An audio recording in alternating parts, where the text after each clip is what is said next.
E retomando um pouco a questão da autoavaliação, o próprio Lucchesi, que vocês leram a resenha na aula anterior, o próprio Lucchesi diz assim, que dificilmente um aluno vai se reprovar. Se a escola ela está para reprovar ou para aprovar, ele não vai querer ser reprovado. Consequentemente, essa autoavaliação acaba sendo deficitária. E ele sugere, então, maior diálogo entre o professor e o aluno, porque o autor, Lucchesi, entende que como mais adequada a prática do entrosamento entre o professor e o aluno, porque cada um vai procurar se adequar àquela situação e elaborar uma autocrítica e, consequentemente, superar as dificuldades de aprendizagem que vão advir da autoavaliação.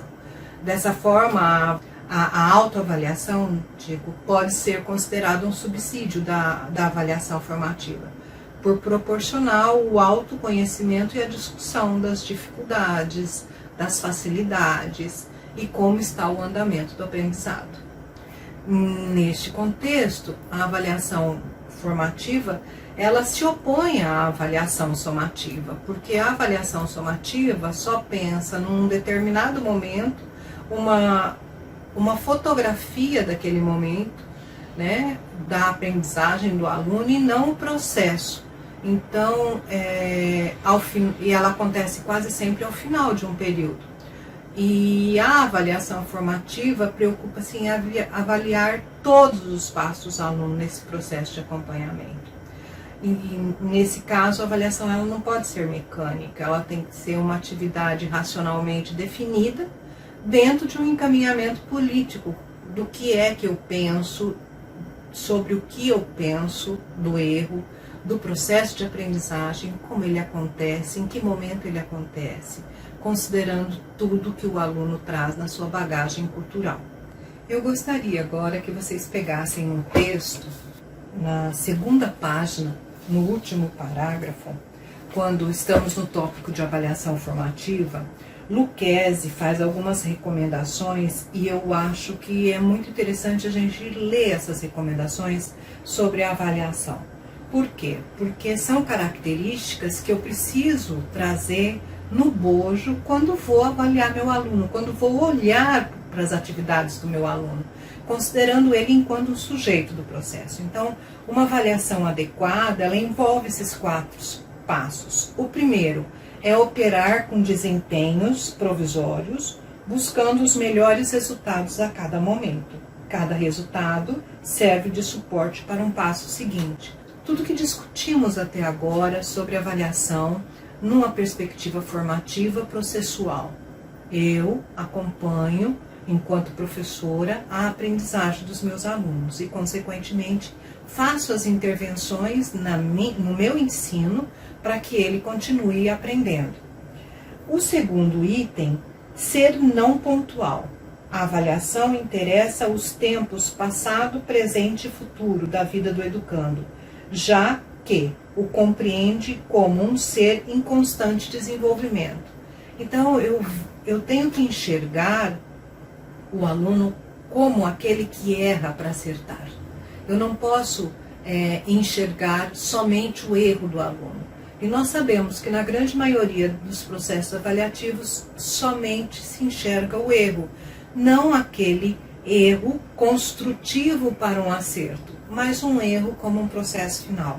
E essa é uma crítica desse ser não pontual, de ser mais processual, que o autor nos coloca. O terceiro item é ser diagnóstica. Avalia o aluno a cada etapa, permitindo intervenções em qualquer momento, buscando melhora. Em muitos sistemas de ensino brasileiros ainda temos uma questão muito crítica, que é a questão dos conteúdos e o tempo de ensinar desses conteúdos. Ou seja, eu preciso que o meu aluno aprenda em 2 semestres a unidade 1 e 2. Só que eu não estou tendo o índice de aprendizagem necessária nesse semestre. Mas eu também não retomo, porque existe uma prática de cobrança de que o aluno precisa aprender. E essas intervenções, elas tomam mais tempo. elas exigem um retorno ao princípio, um retorno ao conteúdo que não está aprendido. E muitas vezes, por estabelecer essas questões, isso é desconsiderado. E quarto item é ser inclusiva. Não descarta o aluno, mas o convida a melhorar.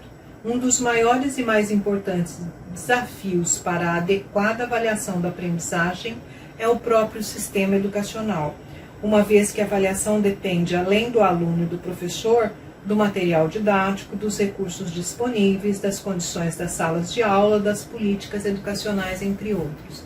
Então, nós temos um sistema educacional que prioriza a avaliação enquanto promoção, mas o professor, enquanto um ser político, que considera o aluno também um ser político, deve considerar que os desafios que ele vai encontrar vão depender também da sua superação, como, por exemplo, um material didático que é oferecido pela escola nem sempre é tão atraente, mas cabe ao professor ter no seu aspecto didático novas oportunidades de intervenção metodológica, com novos materiais. Não tem necessariamente que ficar somente no livro didático oferecido pela escola. Ele pode fazer opção por jogos, ele pode fazer opções por leituras complementares que vão auxiliar aquele livro didático. Então, todas essas questões